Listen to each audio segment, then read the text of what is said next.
compare today to Friday. So we are also fortunate to have Dr. James Middleton from Arizona State University and to visit with us and also give this interesting talk. And here I just want to give you a little information about Dr. Middleton.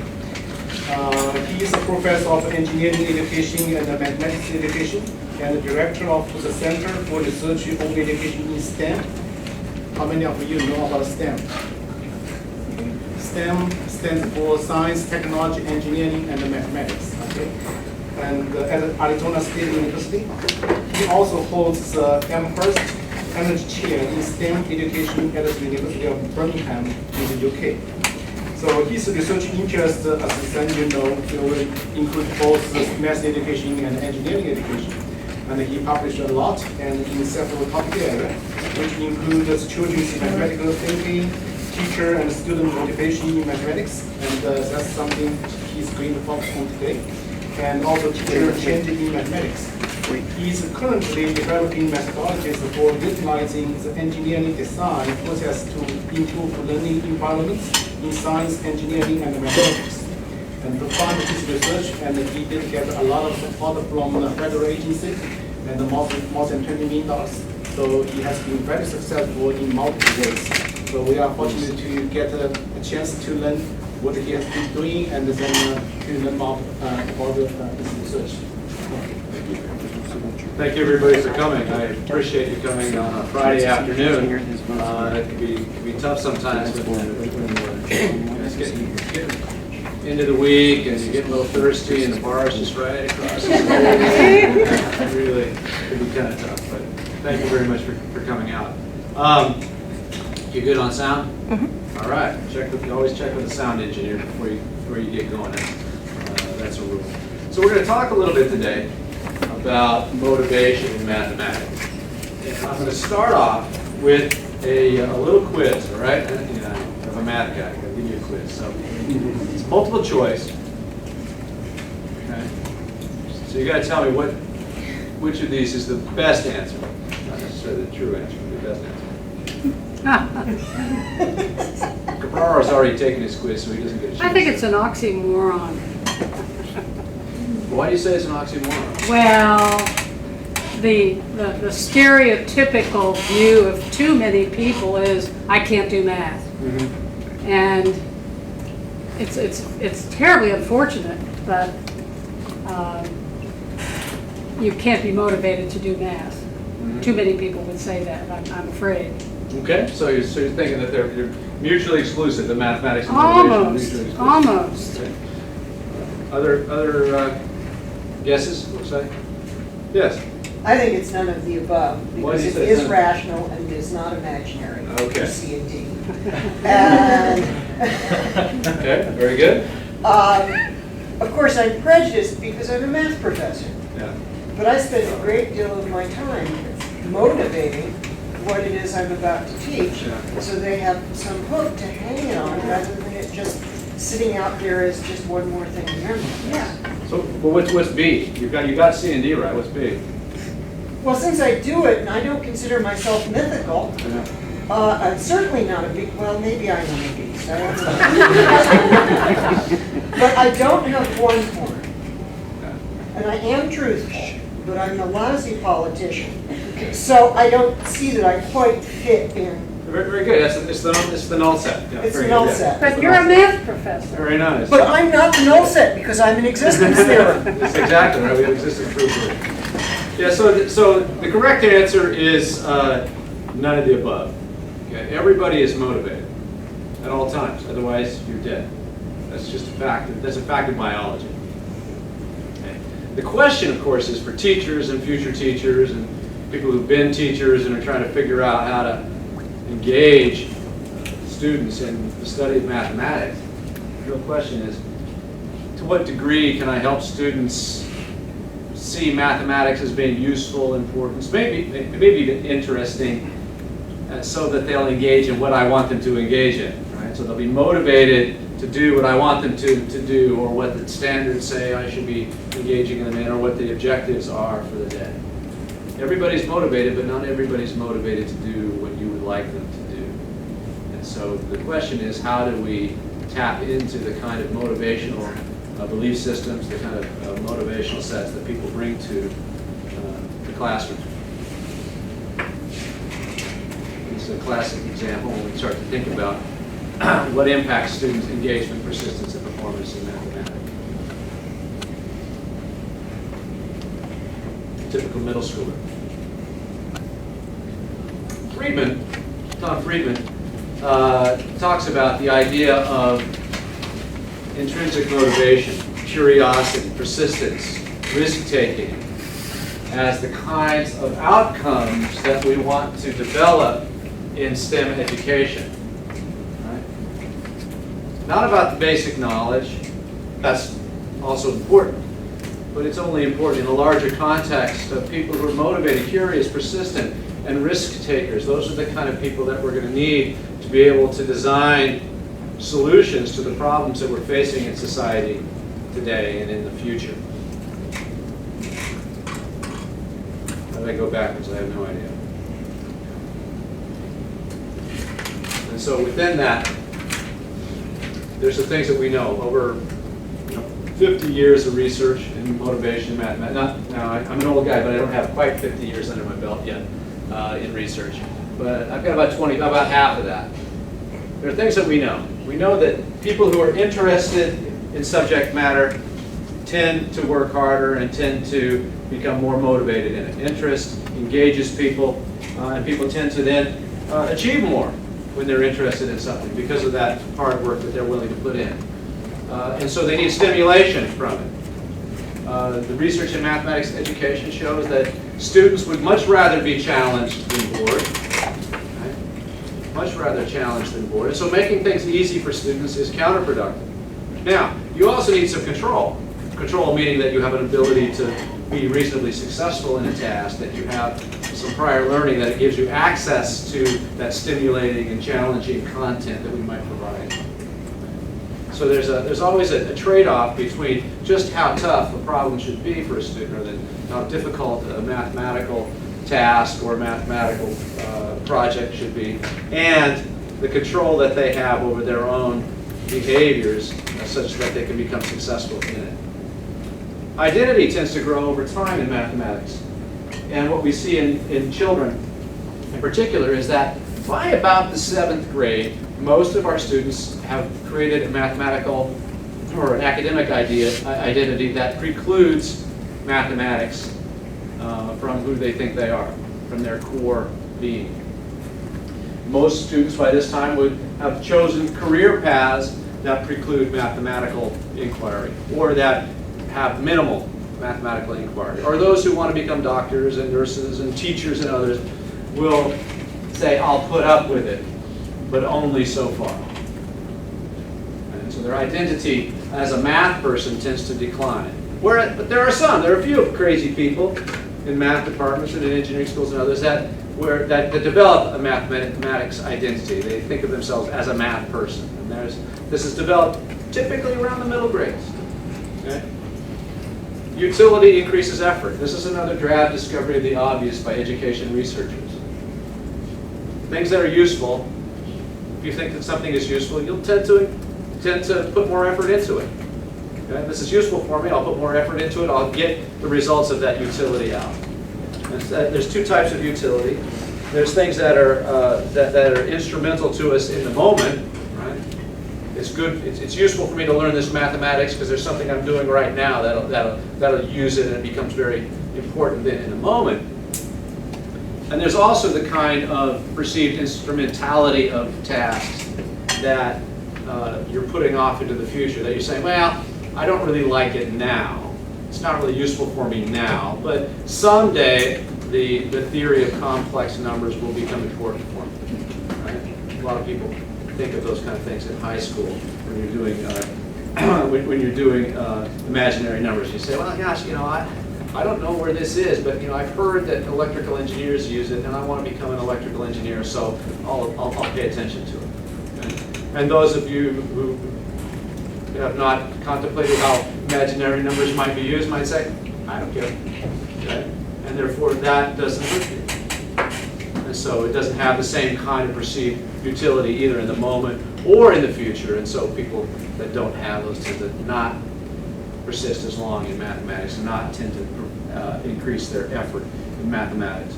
And the questions that people tend to ask are these. Anybody a real teacher been in a classroom and heard this first? Right? Well, where do you use this? Right? That's the typical response of middle school kids to many algebra problems. Okay? That's a legitimate question, and it's a question that I think needs to be answered for them and with them. It's fundamental to our mathematical motivation to be able to answer those kind of questions. And when we say that, though, the question is useful for whom and when. Is mathematics only useful for those people like me who are in an engineering school? Or is mathematics useful and important for you right now? Or for your potential future self? We also know that effort improves performance, the second grand discovery of the obvious by motivation researchers. Okay? The more effort you put into something, the better you're typically going to do in it. It's absolutely critical. Effort wins. And there's a subtle interplay between our beliefs about how good we are at things, our kind of innate intelligence in mathematics, and the amount of effort that we put in, or our beliefs about our intelligence in any field, for example, and the effort that we put in. If we feel that I'm just not very good at mathematics, we tend to not put in a lot of effort. If we feel that, I haven't studied that mathematics hard enough, and that's the reason why I'm not doing very well, we tend to put more effort in. And so it's a redefinition that's necessary from that of I'm not good at mathematics, I don't have mathematical intelligence, whatever that is, to a definition where we say, I just haven't studied it hard enough, or early on I probably didn't get as good of instruction. And if I studied hard enough, or if I put in this extra effort, I'll have it and I'll be able to become successful. Changing that mindset is critical. And then lastly, the attributions we have about our successes and our beliefs about how powerful we are in mathematics, how efficacious we can be, how successful we can be if we put in that effort, will guide our engagement. Meaning that if we believe that the results of our effort will end in some sort of successful outcome, we'll tend to engage in it. And if we believe, however, that our efforts will end up in some negative outcome, okay, we'll probably not engage in it. And very often students learn, again, primarily in the middle grades, but throughout their elementary and secondary education, that their efforts in mathematics will end up with some negative outcome. Negative outcomes in terms of grades, negative outcome in terms of feedback from teachers and other students, negative outcomes in terms of feedback from parents, you name it. Okay? And they learn that, and it's reinforced year after year, such that we have diminishing returns over the grade span of students wanting to continue on in mathematics. Mathematics is considered one of the most enjoyed subject matter by young children, and by the time they get out of high school, it's one of the most reviled. And something has happened in between, and it's systematic instruction on how students are not capable in mathematics, how they're not successful, and we have to find some way to turn it around. It is a function of our system that we teach people to be unmotivated in mathematics, or what we would call unmotivated.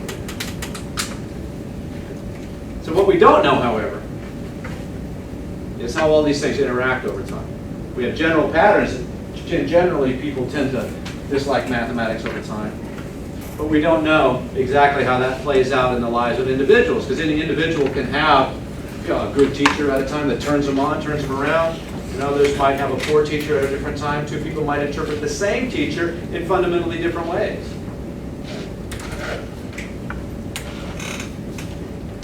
And then the real important point is there a way we can design educational environments that enable students to develop at least some way of not loathing mathematics,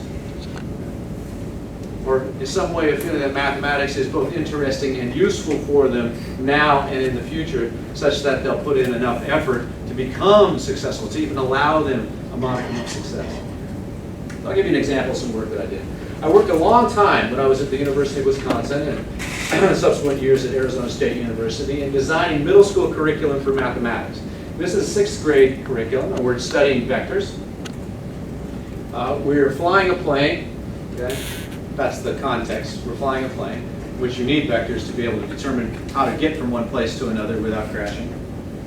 And we're flying here from the Southwest Bay, somewhere north of Palo Alto, and we're flying over to Hayward. And the question is, what direction do we need to fly to get from Palo Alto to Hayward? And how far do we have to travel on that, in that direction? So establishing what we would call it, what we might call now a vector. So we developed these contextualized problems that needed mathematical tools, that needed mathematical inquiry to be able to solve some fundamental problem of navigation in this case.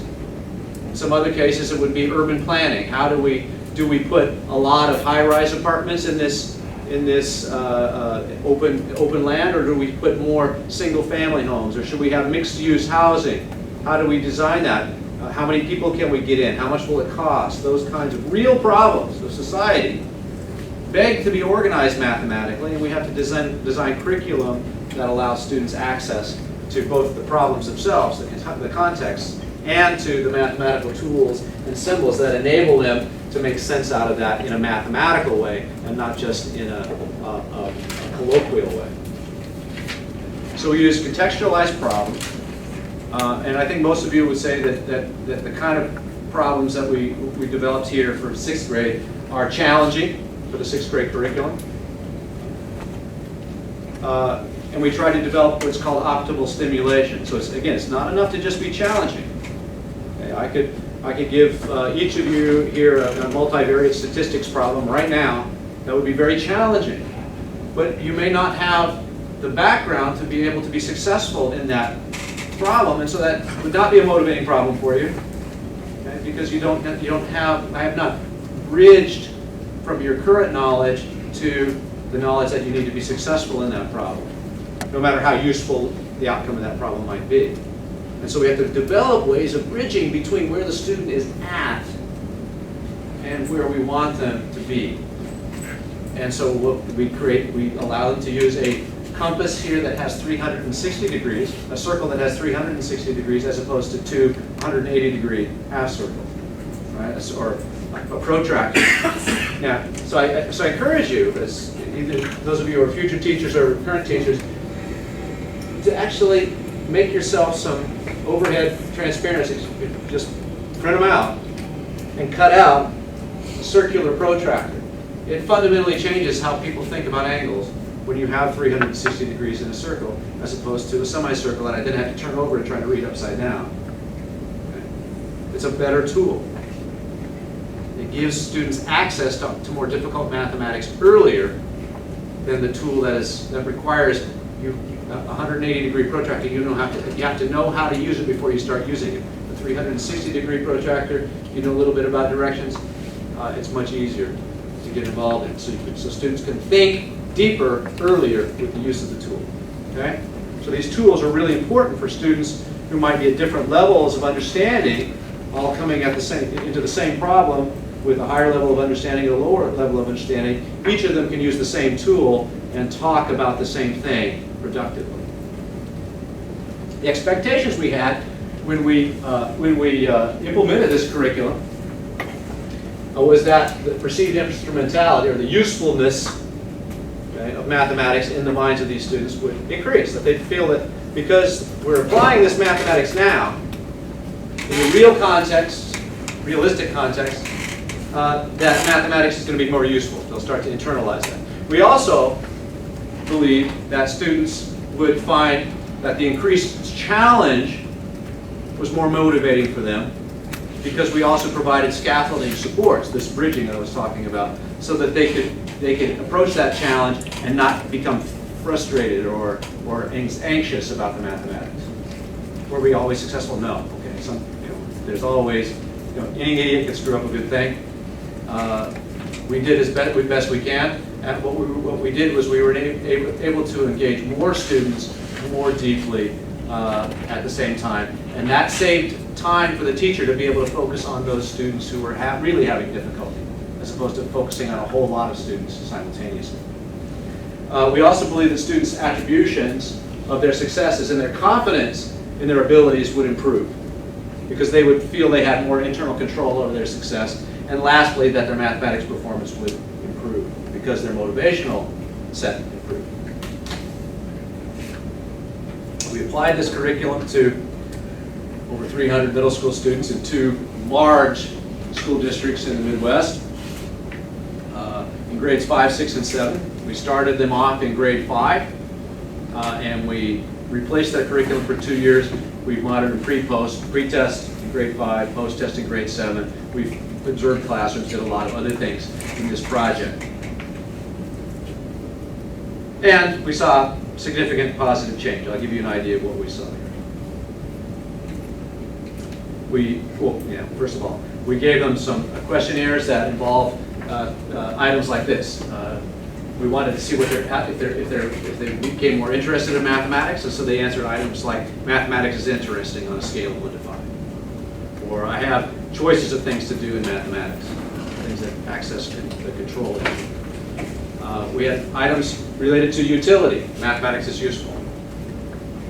Items related to the kinds of attributions, whether their attributions were tied to their ability or whether they were tied to effort, confidence and effort. The outcome measures were the Iowa Test of Basic Skills Mathematics Scale and the I can't even say it. Let's just say that 10 times fast. Iowa Algebra Aptitude Test. That's like rubber baby buggy bumpers. Okay. So the results. Not surprisingly, the motivation, actually it is surprising, because over the middle grades, particularly from grades 5 through 7, we get monotonic decrease in motivation almost uniformly across studies. I just looked at another one today, a 2013 study in Australia that showed just monotonic decrease in students' liking and motivation for mathematics over those grades. 2,000 kids that they studied. Here we see uniform increase across all of these measures because of the design of the curriculum. The scores on the Iowa Test of Basic Skills increased from about 66 to 72 on mathematical concepts, and from 70 to about 75 on problem solving. So their mathematical performance also increased over this time. You would hopefully teach them something, right, in 2 years. So we would expect the performance to increase. And their algebra test scores increased also as well. So the kids learned something and their motivation increased simultaneously. Okay? Oh, there it is. Okay. This is, kind of a drab discover the obvious. If you teach somebody something, they should learn something. Okay, so don't take this as being particularly deep. However, if you do some fancy stats on it, and you start to look and say, how is it that all of these variables predict achievement as an outcome? Okay? And not just predict achievement, but predict achievement growth. I'm more interested in not just how well somebody performs, but how well they learn. The difference in what they know now versus what they're going to be, what they know in the future. And we looked at the overall structure. This overall structure matched the theory that we put together of the structure. But what we find, when we put it all together, we've got a very good fit. We're almost about 96% perfect fit, very nice.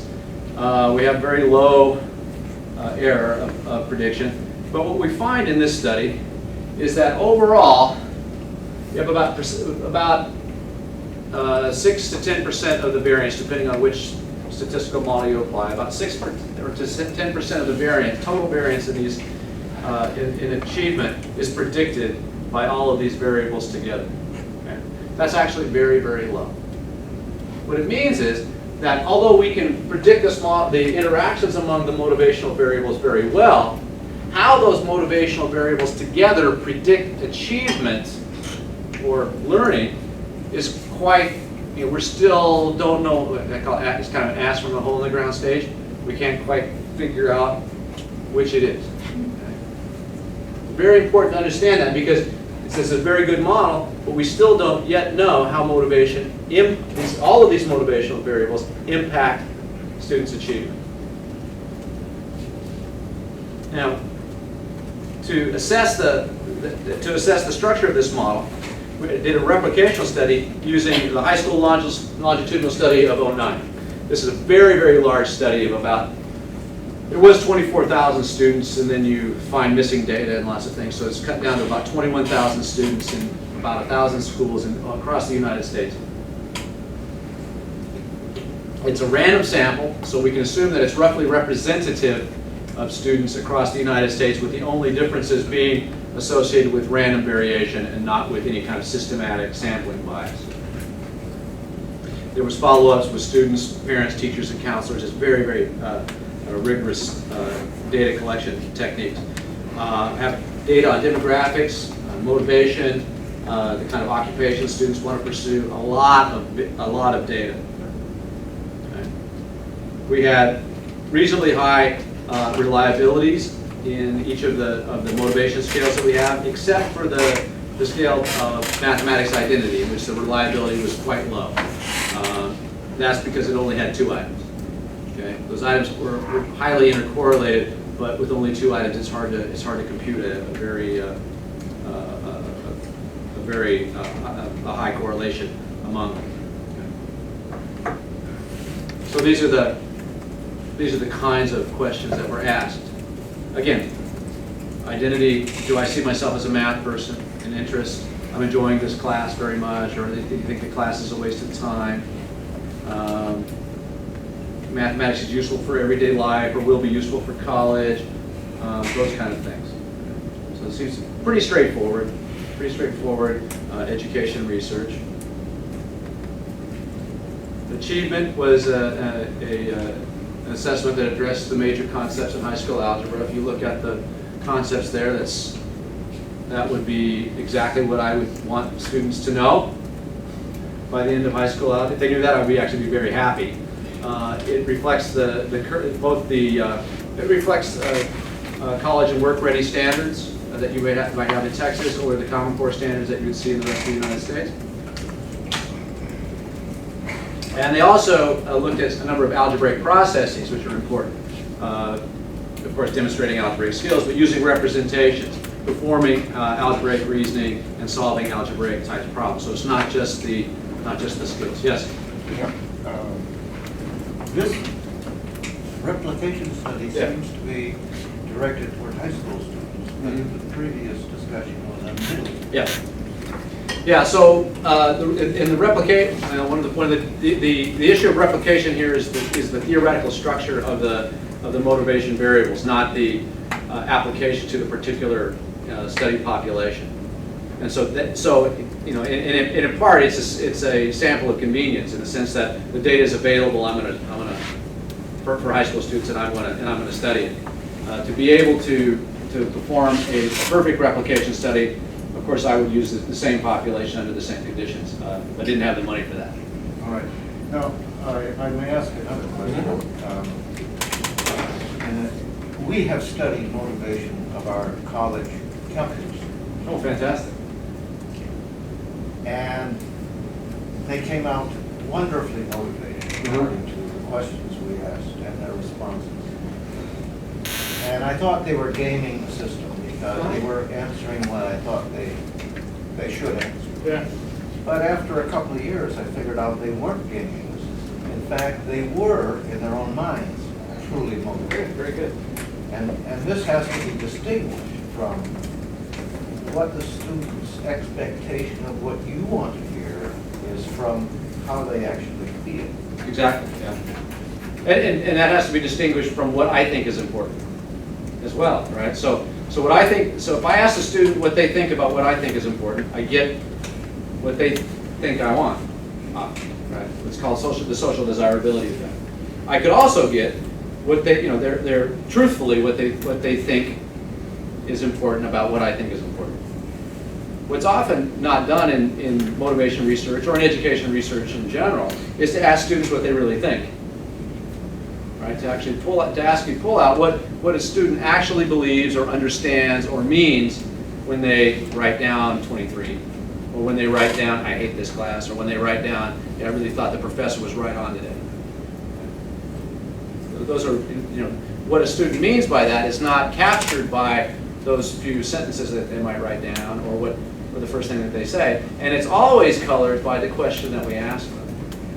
And so there's always a distinction between this kind of nomothetic research, large-scale, probabilistic patterns that we're trying to find in populations or in samples, versus the kind of thing you would do if you were looking at a particular class, which is much more ideographic, when you're trying to find out what is it that captures your attention at a particular moment in time. The fact that I'm standing next to her, for example. I'm sorry, the fact that I'm standing next to her makes us kind of a social contract here that she has to look up at me kind of, okay, right?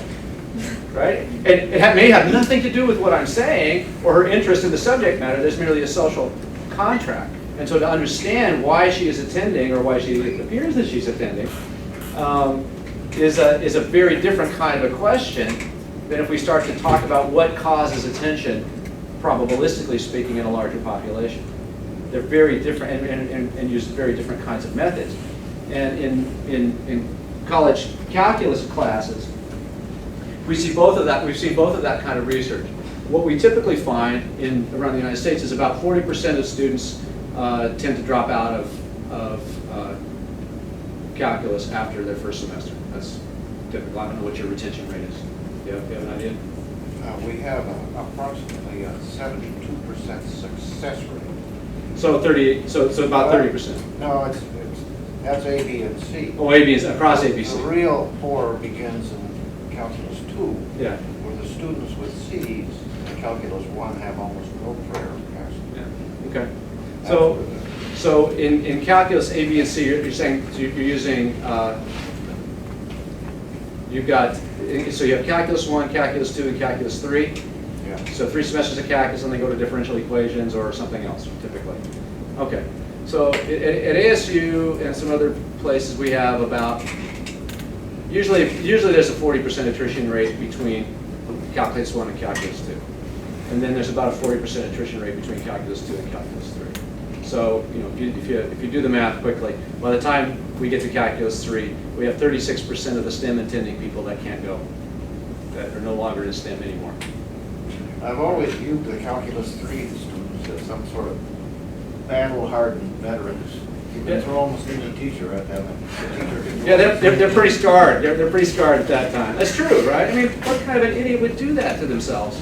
3 semesters in a row. No, I'm sorry. Me. But you look at it, and okay, I'm gonna give my impression of this is me because I teach math. All right, so I'm in a school of engineering, but I teach advanced stats. I teach numerical analysis. I teach differential equations. So this is my colleagues in the math department teaching mathematics. So the sum of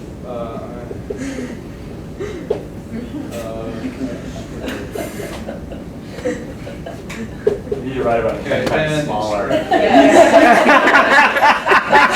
Everybody recognizes this, right? It's not a coffee cup, but that's the other.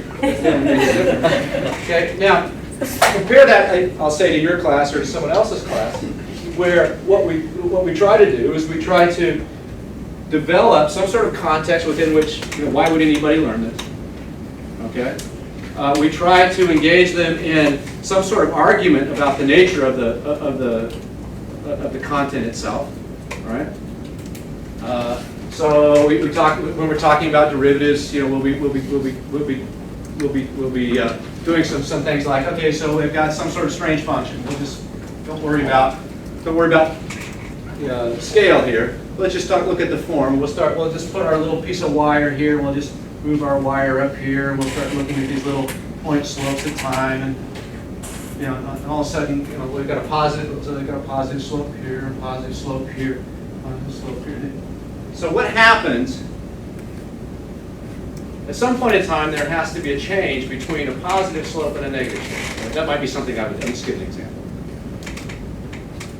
How do I know? what that point is when I change from a positive slope to a negative slope. Okay, then blah, blah, blah. They say, well, it's this point right at the very top where the slope is 0. That's where and so that's where the change is. Well, what does that represent? Well, it represents a local maximum. That's the maximum point of y here. This is y. This is x. The maximum point where any x comma y maximizes y in some particular interval. Okay, that's a local maximum. I said, well, that's fine. Well, I said, well, you've only got half the story.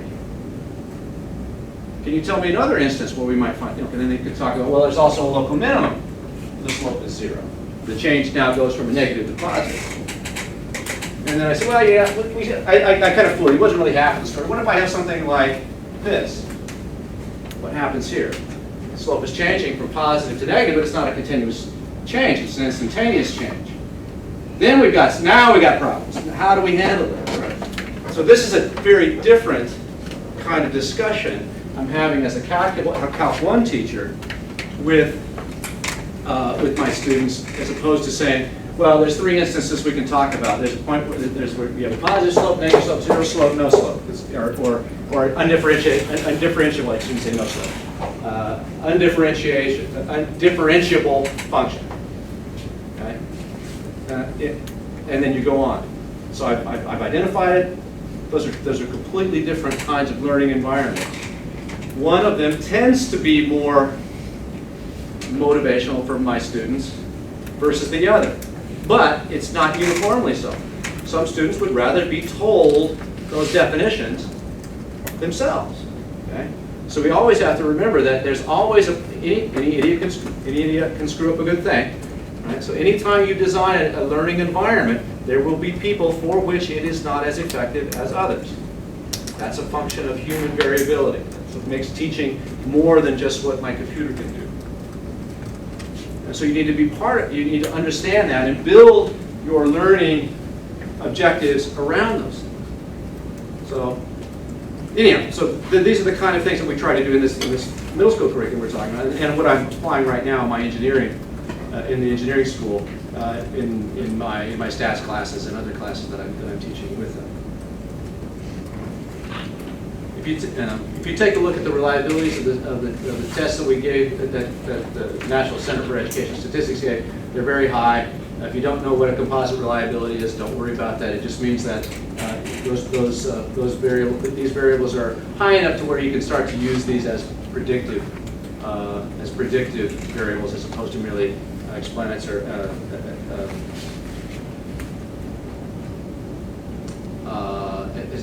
as opposed to merely descriptive variables. And if you look at demographic trends across here, what you see very quickly is you start to see that we have, unfortunately, two marginalized populations that tend to have very low mathematics identity relative to our Asian and our white students. Okay? And if you look at their mathematics achievement, you see that their mathematics achievement echoes, I'm doing this very qualitatively, but echoes this low mathematics identity, meaning that they say, I'm not a math person, okay? And their achievement is bearing that out in their minds. Now, this does not mean that any of those people in those two groups, the American Indian or black groups, are any less capable in mathematics than students in the Asian group. What it means is their mathematical performance is lower and their mathematical identity is lower. Because of that, those two things seem to be self-reinforcing. Over time, we would expect these students to be tend to leave mathematics early compared to our Asian students or our white students. Okay? And there's systematic bias in our system that causes this to happen. Because there's no genetic reason, certainly. There can only be cultural and socioeconomic kinds of reasons. And so we need, this is a point that I want to make, is that there are ways in which we can ameliorate some of these issues if we go in and try to redesign education systems. So if we look at this, this is the same model as I showed you before with a little bit different, slightly different numbers in it. But it turns out that we get almost exactly the same kind of structure with this large high school study versus the study with, with middle school kids. Okay. Almost entirely consistent.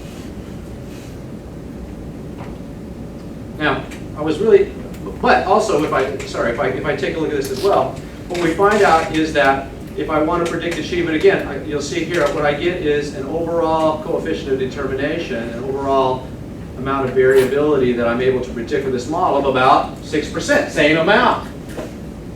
Okay, now that's just 25 years of research over, this is not, this may, I have a big head, I think I'm able to model this really nice, it's bigger than, okay, my self-esteem lowers quite a bit when I see that I'm only able to predict achievement at about 6%. So what's going on with the other 94% of the story, the rest of the story? Well, what about persistence? This is something that's become really important over the years. We start to say, well, it's really not just about motivation. You have to have the motivation, but then you also have to have what's called grit. Anybody hear about grit or read about grit? It's in the popular press now.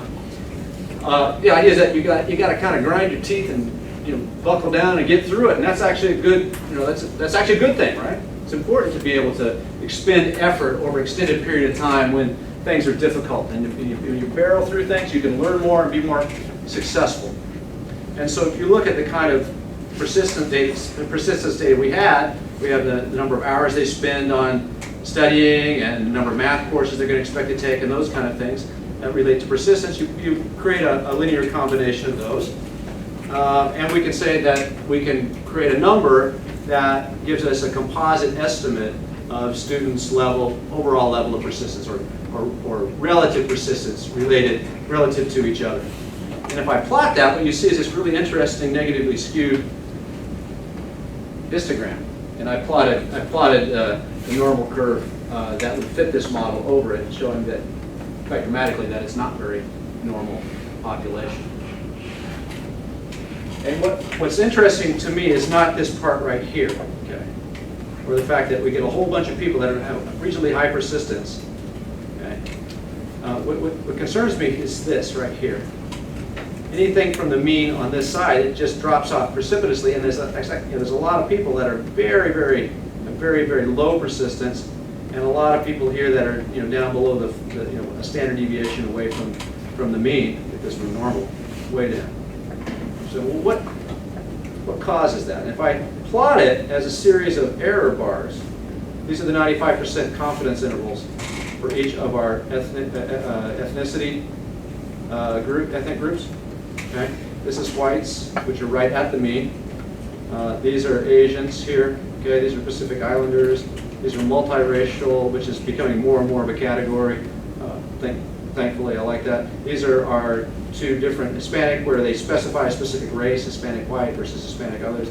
This is Hispanic with no race specified, African Americans and American Indians. We put those together, we see historically marginalized ethnic groups as having almost no overlap with the other groups. It's not just that they are below the mean. Okay? It's that the level of persistence that they expect to display in mathematics there's no overlap here. 95% of all of the values, if I were to do this study infinitely many times in the future, would fall between, I would estimate would fall between that value right here and that value right here for our multiracial group. For Asians, it would be somewhere between around 23 and about 24.2.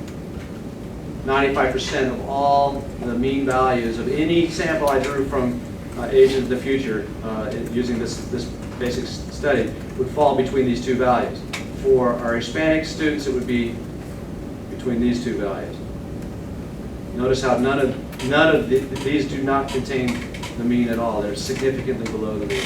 So there's something significant, something systematic that is causing these differences between these racial groups. Okay? And so we need to explore what that is so that we can provide support for teachers, support for students to be able to develop the kinds of belief systems and the kinds of study practices that would enable them to become successful in mathematics. So what are the kind of variables that predict persistence? So I took the same data from the high school longitudinal study and looked at the kind of things that predict persistence. And not surprisingly, these motivational variables that we identified earlier tend to predict persistence. So if we think about it as a causal chain, the idea is that if you're interested in something, if you see that something is useful, and you believe that you have the ability to be successful in it, that's what those first three variables mean, that you'll tend to persist in the face of difficulty on challenging aspects of mathematics. And this is all about mathematics. And that will then lead towards better performance. Okay? It also turns out that people who tend to have these beliefs in mathematics have this same kind of belief in science, albeit at a lower level. But there's two other variables that I think are quite important here. The idea of school engagement and sense of belonging. If you take a look at those two, they're highly correlated with persistence. Student, what in the world does that mean, right?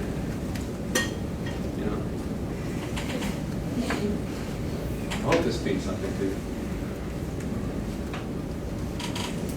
Okay. When a person does not feel or feels like they're not part of the larger system, when someone feels that they don't have a good sense of belonging in a school, it tends to be debilitating in mathematics. And this has nothing to do with the mathematics teacher. This is about the school, the environment as a whole, their place in that school. If you talk about success in college, how many of you felt kind of, as a freshman, when you came to college, you kind of, we got about 70,000 people here, pretty rough, right? The two most important variables for predicting success in college have nothing to do with your SAT scores. Number one, sense of belonging. The fact that when you come to school, students that become engaged in whatever it is, they become engaged in a professional society, they become engaged in a club, they become engaged with a group of friends that are in their major. Student engagement and sense of belonging, number one. Number one predictor of student success in the first 2 years of college. Because that's the most important thing you're going through, is that transition. It's not the math, per se. But the math grades will be a result of this issue of engagement. And so even if I didn't change my practice of mathematics teaching, even if I didn't change that kind of mumbling at the board, and you knew that I had your back, and that you could come to my office hours, and that I would be able to help you, that often is enough to turn a student around to where they will persist. It's that sense of belonging. The other part is that it's not just belonging in general. They have to feel that they have a group of students around them that are like-minded. Okay? They feel a sense of belonging with a group of students. Number two, they need to feel that they have faculty that have their back. That's one of the contributors to this predictor. And number three, they have to feel as if they have an administrative staff that can help them through all the crazy logistics of school, because that's the most frustrating thing of all, is dealing with a bureaucracy. And if you have those things, okay, those are necessary but not sufficient, but if you have those things, you're much more likely to be successful in your first 2 years of college than if you don't have those things, irregardless of of your overall ability, quote unquote, or SAT scores going in. So persistence and performance. If you look at this is a scatter plot. There's so much data that it looks kind of black in the middle of it. You'll notice that persistence only predicts performance. About 7% of the variation is accounted for by persistence. So all the motivational variables funneling through persistence only adds another 1% to our ability to predict performance. So I'm still kind of scratching my head, still perplexed about what's going on. Also, what you'll see here is that there's some real problems with the data. We have a very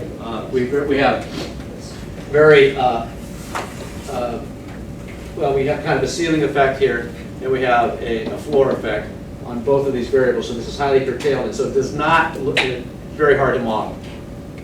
So we have to find better ways of measuring persistence and performance both to be able to piece out this idea. I think if we would not have had the ceiling and floor effects, what we would have is a kind of a traditional football shape with a little bit higher slope. But I still don't know what the goodness of fit would be. So what predicts performance? This is now we're getting to the actual meat of the thing. So if you take all these things and put them into a regression equation, you start to see that the number one predictor of student performance in mathematics is their socioeconomic status. Okay, now this is, okay. What that means is middle and upper class students perform better in mathematics because they're middle and upper class students and they have supports and cultural expectations that lead them in those directions. Now, associated with that is this idea of how far parents expect students to go to school, part of that cultural expectation, right? That's tied to socioeconomic status. I can show you how that works, but we'll assume these are separable right now. The kind of things you do as a ninth grader, interestingly, taking algebra as a ninth grader doesn't matter a whole heck of a lot. You can take regular 8th grade math or algebra, but taking geometry as a ninth grader really matters. The idea is that you're now in, typical ninth grade curriculum if you're taking geometry as a ninth grader now. Yeah, it used to be algebra as a ninth grader, but then not anymore. So that becomes important. Okay. If you take remedial mathematics, you're going in the wrong direction. It just makes sense, right, for performance. But if we take away all of those things, the most important things that turn out, aside from socioeconomic status, are your mathematics identity. Whether you see yourself at the end of middle school, as a math person or not. To the degree do you see yourself as a math person. How often you feel you understand an aspect of mathematical self-efficacy. Right? And then the expectations that your family has for where you want to go. If you look at it in the PISA international study, they even have mathematics identity is one of the highest variables that correlate with performance in the PISA study, but it's only about has a univariate Pearson correlation of about 0.15. Okay, so we're still talking. Each of these variables singly is not predicting performance very high. All right. But if we put them all together, we're starting to get a little bit better predictive validity of our model. Now we have a multiple R squared of about 40%, meaning that now I still don't even know half of the story, but at least I know more than 6%, 5 or 6% of the story. Now I know about 40% of students' performance in high school is predicted by a linear combination of these variables. Meaning that we want to pay attention to how we motivate them to get into classes that will lead to their success. Okay. We want to make sure that we want to develop cultural expectations that get them to that get them to think of themselves as persisting in mathematics. We also want to help them develop specific feelings of self-efficacy related to mathematical understanding and developing a mathematics identity. We cannot help this. This is not a malleable factor in education. Right? So we have to take that as it comes. These are the things. These are the things that we can help ameliorate. So conclusions from all this work, 25 years of work. So in the first study, we found that carefully designed curriculum can and does help students develop motivation. Okay? The key here is that they need to be coherent experiences over a long time. Remember, we did this for 2 years, replacing their curriculum. That's the kind of effort that it takes. Usefulness plays really a key role in mediating interests, efficacy, and effort. So you can be interested all you want, but if it's not useful, you may not persist in the kind of effort that'll lead to higher mathematical performance. If you feel that you could be successful in it and not interested, then it's likely that you're not going to continue. So these are all these variables interact in the prediction of overall motivation and performance. Okay? Interest is the best predictor of persistence, but persistence, at least the persistence that you anticipate that you're going to need in college, okay, is a very poor predictor of performance. Okay? So it's not just persistence. Okay? SES and race, those kind of things, raise their ugly heads again. So what does that leave us with? It leaves us with some things that I think are really quite interesting. The fact that I don't know a lot about motivation tells me that there are some important variables out there that need to be factored in. Okay, the first one might be the quality of instruction. I mean, the teachers matter. Okay. Aside from the fact that a teacher might be very motivational, right? The students like the teacher.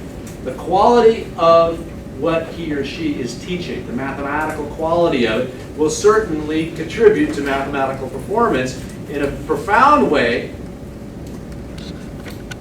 aside from how motivating that teacher is. If the teacher is highly motivating and has high quality mathematics instruction, it's likely that those students will learn quite a bit more than either of those two in isolation of each other. Okay? The second is curricular rigor. The greatest teacher in the world, who's the most motivational teacher with the most motivational classroom environment, can only go so far if the curriculum that he or she is utilizing, is appealing to, does not have rigor, doesn't have high quality.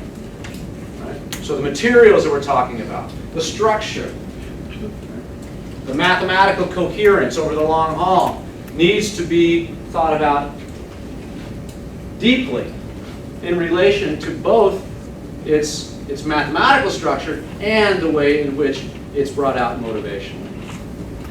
And lastly, even if you've got the greatest teacher and the greatest curriculum, okay, if that's inconsistent over time, then it's highly likely that students will not have the same opportunity as if it were consistently high quality, consistently motivating, over time.